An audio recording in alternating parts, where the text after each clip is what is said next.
What's going on? YouTube is Ron, Tradesman Services and Solutions. I want to make a quick video. I've been stressing this like past week, and I was trying to figure out, and why I'm stressing is that I overbooked myself. I put too much on my shoulders. I was trying to figure out how and why did I do that to myself, or why did that happen? And I think I figured out what happened. So, being a handyman is, as I talk about a lot, there's pros and cons, right? One is that the people that are in the trades, plumbers, electricians, contractors, they kind of look down at handyman because like you're the jack of all trades but master of none, so you do like hack jobs. But on the other hand, clients, customers, they love handyman because they know that they can do, they're not just one thing, they do all things. So I get booked a lot, and my family is in trades, so they tell me how to do stuff, how not to do stuff, what to look out for. So I know how to do stuff very efficiently and good quality work. So with that being said, right, when I get called out to a job, so this is what's happened. I'm probably booked up. It's now the middle of April. It's April like 12th, I believe. No, April 13th. I'm booked up probably to the middle of May, maybe. So this is what happened, right? I have a lot of repeated clients, and I get new clients. So what happens is that they call me for a job. For example, this lawn customer turned into a repeated client, where they just moved into the house and they're getting their house ready. So they're like, oh yeah, we need pictures. Oh, you're a handyman too? Oh, you hang pictures? Oh, I need pictures hang. Hey, I want you to build the shelf. Hey, so what happens is that they call me for one job, and it turns into a span of like multiple jobs that spans out for months. So literally this one lawn job where they have a small lawn turned into over the course of like, I've had them since like July. I've had it since July or August, and I'm still working in their house. I'm not complaining. I'm just trying to figure out, how did I get booked or overbooked myself? Is that they keep calling me to do other jobs. So I go there, I finish with that job, it's like, hey, by the way, we need this too. I'm like, okay, which is good, but then I'm getting booked for other jobs. And so it's like, okay, it's a never-ending job for that house. So I keep having to go back to that house to keep completing stuff, and then after I complete that, they just keep piling on more stuff. Again, I'm not complaining. I was just sitting back. I was like, how did I overbook myself? And that's what's happening. Then, that's one client. This other client, I believe I talked to you guys about this. I made a video. If not, a video will be out soon. This is a lady that just opened up a group home, and she had just got the house, and she's very new to opening up, the whole process of having a group home, the licensing, what to have, what not to have, stuff like that. So she's constantly calling me, hey, I need beds made up. And they're for teenage girls, right? Troubled teenage girls. So she's constantly calling me. Again, I'm not complaining. She said, hey, I need these beds put together. Hey, I need this desk put together for my office. Hey, so every time I go there, it's like another thing, and then there's another thing, and there's another thing, right? And then, a tree fell. Oh no, it's not. That's just that's just a reflection off the ground because it's wet. It's raining right now. Then there's this other client who, again, was another repeated client. I've been working with for like 2 years. They have a group home for women.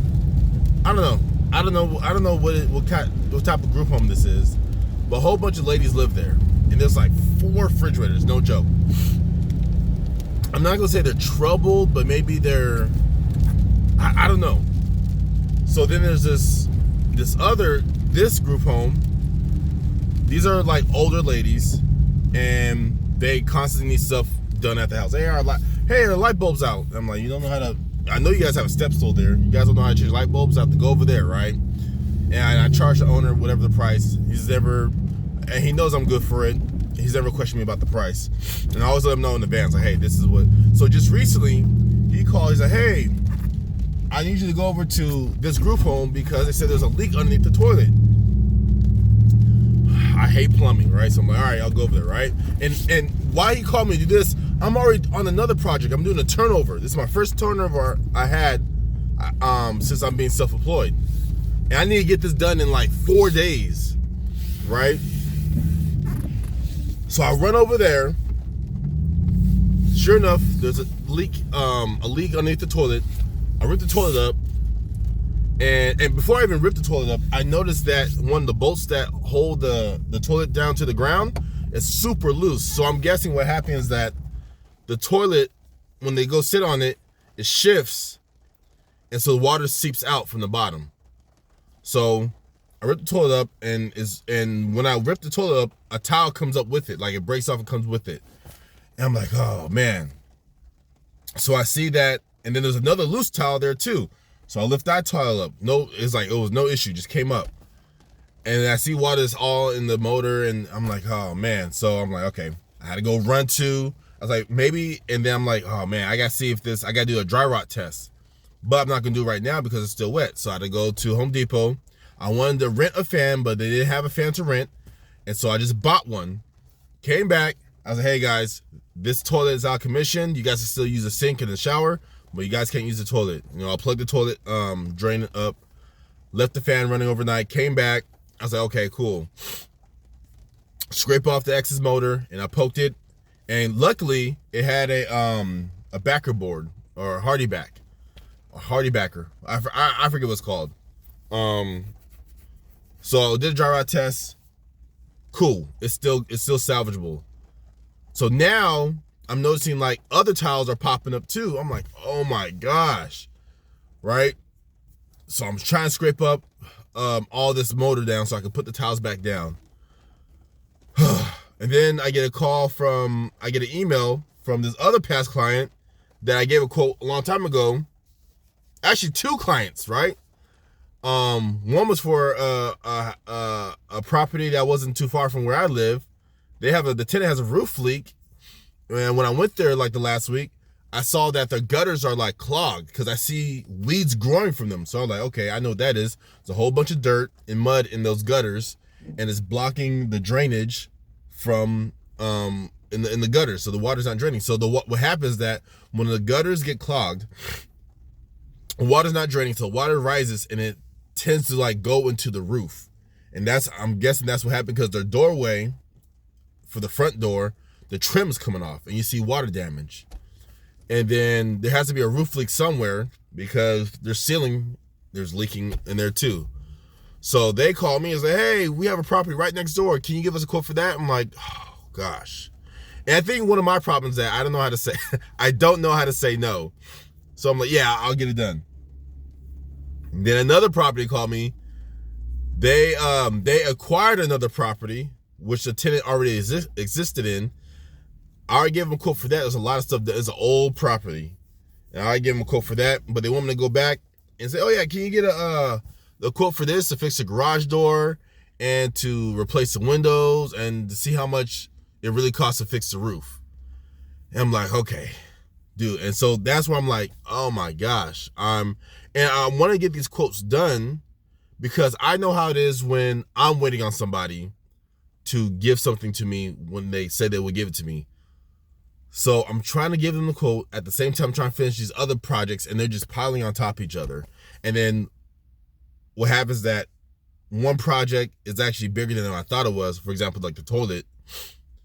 And then that's going to be time consuming. And then the house that with the toilet only has 2 bathrooms. And there's like, kid you not, there's probably like 4 to 5 ladies in there. So I could understand how difficult it would be to use just one toilet, you know? So that's my little rant, my little tangent. Like, damn, I overbooked myself. How did I do that? And it's just that these jobs are taking longer. And then I also got to build a carport.